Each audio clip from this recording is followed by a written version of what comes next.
নমস্কাৰ আজিৰ ভিডিঅ'টোলৈ আপোনালোক সকলোকে স্বাগতম জনাইছো আৰু আজি প্ৰথমে আপোনালোকক দেখুৱাব বিচাৰিছো অৰিজিনেল ষ্টোন ৰিয়েল ষ্টোন অৰ্থাৎ ৰুবি ষ্টোনৰ এটা বিগ সাইজ কেজেৰা ৰিয়েল ষ্টোনৰ বিগ সাইজ কেজেৰা গ্ৰীণ মিনাত কৰা আছে বেক সাইডটো আপোনালোকক ধৰি দেখুৱাই দিছো পিওৰ সিলভাৰত 24 ক্যাৰেট গোল্ড ফয়েল ওয়াৰ্ক কৰা আছে আৰু ইয়াৰিংছৰ আপোনালোকক দেখুৱাই দিছো ইয়াৰিংছৰো যথেষ্ট ডাঙৰ সাইজৰ হয় আৰু আপোনালোকে নিশ্চয় জানে ইয়াৰ যি সকলে মোৰ ভিডিঅ'সমূহ চাই আছে মই সদায় যিমান পাৰো ভালকে কথাবোৰ ক'বলৈ চেষ্টা কৰিছো নাজানো কিমান ভালকে ক'ব পাৰিছো ৰিয়েল ষ্টোনৰ গহনাসমূহৰ দাম যথেষ্ট বেছি হয় যথেষ্ট বেছি একাৰণে হয় ইয়াত সোণপাতৰ পৰিমাণ যথেষ্টখিনি থাকে প্ৰথম কথা আৰু দ্বিতীয় কথা এই যে ৰিয়েল ষ্টোনবোৰ দেখিছে পিংক কালাৰৰ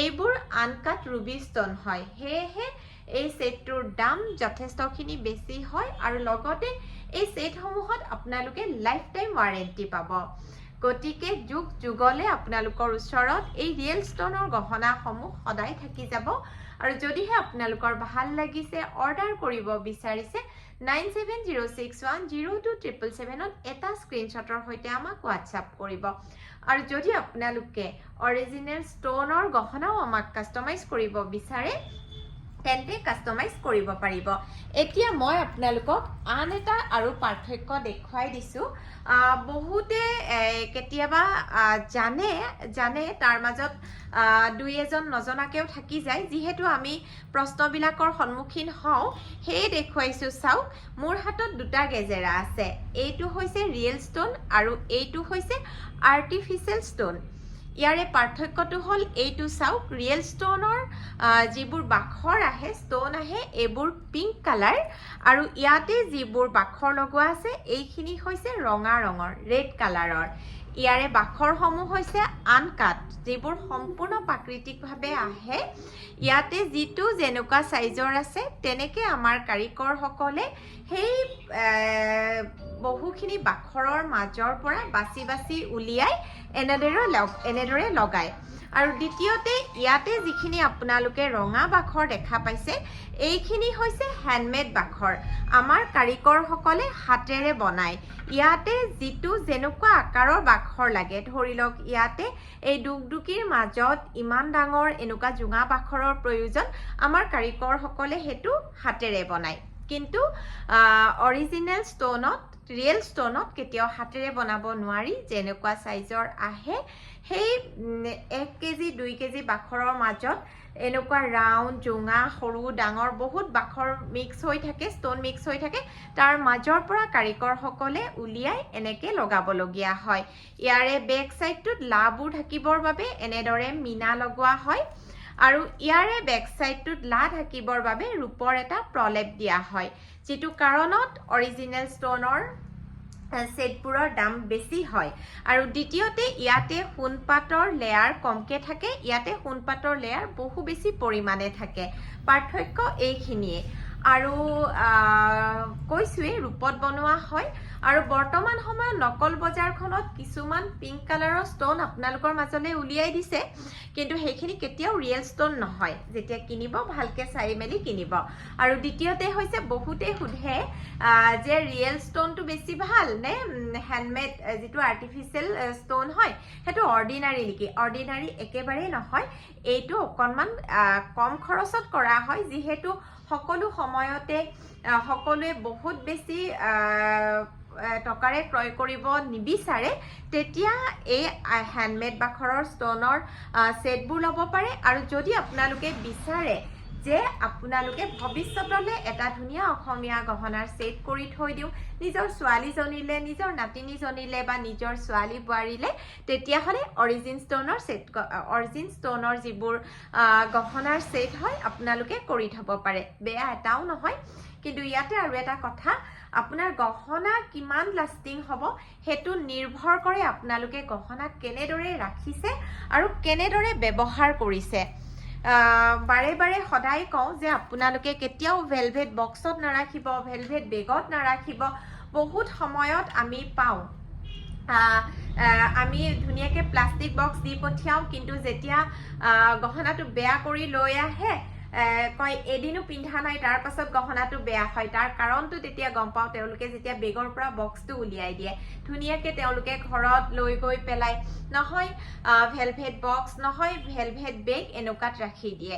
গতিকে কেতিয়াও আপোনালোকে ভেলভেট বক্সত নাৰাখিব। মই বাৰে বাৰে কৈছোঁ, সদায় প্লাষ্টিক বক্স ইউজ কৰিব, নহয় কটনত থ'ব, আৰু নহ'লে আমি যেনেকৈ প্লাষ্টিক পিপি দিওঁ তাতে থ'ব।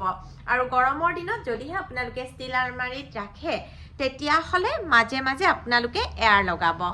আৰু এতিয়া দেখুৱাইছোঁ অৰিজিন ষ্ট'নত আন এখন গেজেৰা ছেট দেখুৱাইছোঁ। চাওক, ইয়াতে অকল এটা পাখৰ দি পেলাই এই ছেটটো কৰা হৈছে।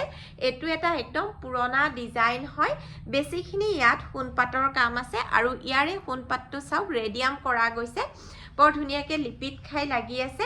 এই ছেটটো আপোনালোকে আমাক অৰ্ডাৰ কৰিব পাৰিব। যদিহে আপোনালোকৰ ভাল লাগিছে, পটাপট স্ক্ৰীনশ্বট আপোনালোকে ৰাখি যাব। সদায় মই আপোনালোকক গহনাও দেখুৱাওঁ আৰু কথাও ঢেৰ কওঁ। এইকাৰণে কওঁ যে আপোনালোকে অসমীয়া গহনাৰ বিষয়ে মই কোৱা নাই মই বহুত জানো বুলি। মই এতিয়াও আমাৰ কাৰখানাসমূহত গৈ থাকোঁ, কাৰিকৰসকলৰ লগত কথা পাতি থাকোঁ, জানিবলৈ বিচাৰি থাকোঁ, আৰু আপোনালোককো জনাবলৈ বিচাৰোঁ অসমীয়া গহনাৰ বিষয়ে আপোনালোকে জানক। জানি বুজিহে আপোনালোকে ক্ৰয় কৰক আৰু পৰিধান কৰক, যিহেতু বৰ্তমান সময়ত নকল বজাৰখনে চাৰিওপিনে আগুৰি আছে।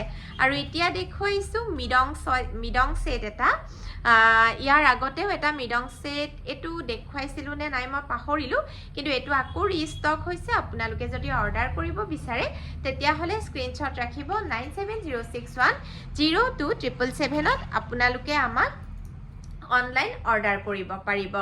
এতিয়া দেখুৱাইছোঁ জোনবিৰি ছেট এটা দেখুৱাইছোঁ। জোনবিৰি ছেট এটাই এভেইলেবল আছে, ভাল লাগিলে স্ক্ৰীনশ্বট ৰাখিব 9706102777ত এটা স্ক্ৰীনশ্বটৰ সৈতে আমাক অনলাইন অৰ্ডাৰৰ বাবে হোৱাটছআপ কৰিব। এতিয়া দেখুৱাইছোঁ বিৰাট ধুনীয়া এটা বস্তু আপোনালোকক দেখুৱাইছোঁ। এইযোৰ হৈছে ৰিয়েল ষ্টনৰ থুৰীয়া ফুলৰ ছেট, যিবোৰ একদম আমাৰ আগৰ দিনৰ আইতাসকলে পিন্ধিছিলে। সেয়া থুৰীয়াটো সম্পূৰ্ণ বেলেগ, কিন্তু এতিয়াৰ থুৰীয়া এনেকুৱা ফল্ডিং আপোনালোকে জানেই। কিন্তু এইযোৰ দেখুৱাইছোঁ ৰিয়েল ষ্টনৰ। যদি আপোনালোকে ৰিয়েল ষ্টনৰ থুৰীয়া এযোৰ লওঁ বুলি ভাবিছে, তেতিয়াহ'লে একদম দেৰি নকৰিব, পটাপট আপোনালোকে 9706102777ত এটা স্ক্ৰীনশ্বটৰ সৈতে আমাক হোৱাটছআপ কৰিব। এইকেইদিন বহুতে শ্ব'ৰুমতো বিচাৰি আছিলে, আৰু অফলাইন অনলাইন আমাক বহুতে সুধি আছিলে, চেইনৰ কথা সুধি আছিলে। মই গতিকে আজি কেইডালমান আপোনালোকক চেইন দেখুৱাই দিবলৈ বিচাৰিছোঁ। এয়া হৈছে শিলিখা চেইন, পিয়'ৰ চিলভাৰত 24 কেৰেট গ'ল্ড পলিচ। যদি ভাল লাগিছে আপোনালোকে স্ক্ৰীনশ্বট ৰাখিব পাৰে 9706102777ত অনলাইন অৰ্ডাৰৰ বাবে আপোনালোকে এটা স্ক্ৰীনশ্বটৰ সৈতে হোৱাটছআপ কৰিব। আৰু এতিয়া দেখুৱাইছোঁ মটৰ চেইন এডাল, ভাল লাগিলে স্ক্ৰীনশ্বট ৰাখিব। তাৰ পাছত দেখুৱাইছোঁ এডাল মিহি চেইন দেখুৱাইছোঁ। মিহি চেইনৰ লগত এনেকুৱা এটা লকেট আছে। আপোনালোকে লকেট আৰু কাণফুলিৰ সৈতেও অৰ্ডাৰ কৰিব পাৰে, নহয়তোবা ছিংগল চেইনডালো আপোনালোকে অৰ্ডাৰ কৰিব পাৰে। আৰু এতিয়া আপোনালোকক আজি এইখিনিয়ে দেখাওঁ, কিন্তু তাৰ মাজত এডাল আমাৰ আজি মই ৰন্থলীৰ গহনাৰ লগত আপোনালোকক বৰপেটীয়া গহনাও এই চেইনকেইডাল আৰু এইটো দেখুৱাইছোঁ দেই। চাওক বিৰাট ধুনীয়া হয়। অৰ্ডাৰ কৰোঁ বুলি ভাবিলে একদম দেৰি নকৰিব, 9706102777ত আপোনালোকে হোৱাটছআপ কৰিব স্ক্ৰীনশ্বটৰ সৈতে। 24 কেৰেট গ'ল্ড পলিচত এই ছেটটো কৰা আছে। আজিলৈ আৰু ভিডিঅ'টো দীঘলীয়া নকৰোঁ, মাত্ৰ শেষত এটাই কথা আপোনালোকক কওঁ, ৰূপৰ ওপৰত কৰা গহনা, বিশেষকৈ যিসমূহ অৰিজিনেল অসমীয়া গহনা আছে, যিসমূহ আমাৰ থলুৱা কাৰিকৰৰ দ্বাৰা কৰা হয়, সেই গহনাখিনি আপোনালোকে ভালে ৰাখিবৰ বাবে বিশেষকৈ পানী, পাৰফিউম, পাউডাৰ বা যিকোনো কেমিকেলৰ পৰা সদায় আঁতৰাই ৰাখিব। ক'ৰবালৈ যাবৰ সময়ত মেকআপ কৰাৰ পাছত সম্পূৰ্ণ আপোনাৰ পাৰফিউম বা বডি স্প্ৰেৰ কাম শেষ হোৱাৰ পাছতহে আপোনালোকে ছেট পৰিধান কৰিব।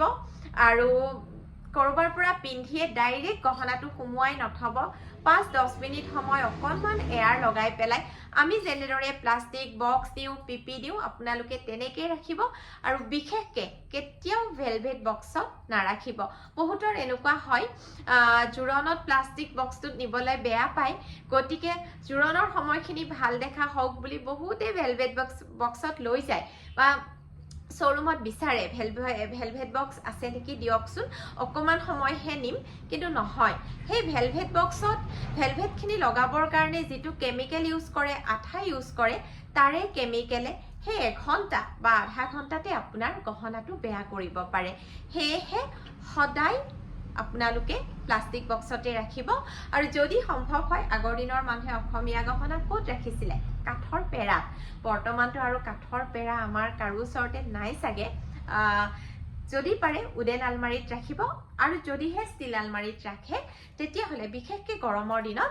2 মাহ বা 3 মাহ বা 2.5 মাহৰ মূৰত মাজে মাজে গহনাটো উলিয়াই পেলাই এবাৰ এয়াৰ লগাব আৰু যদি আপোনালোকে কাষ্টমাইজ অৰ্ডাৰ কৰিব বিচাৰে নহয়তো বা গহনা সম্পৰ্কে কিবা আপোনালোকে জানিব বিচাৰে আপোনালোকে নিশ্চিন্ত মনে ফোন অথবা হোৱাটছআপ কৰিব পাৰে ধন্যবাদ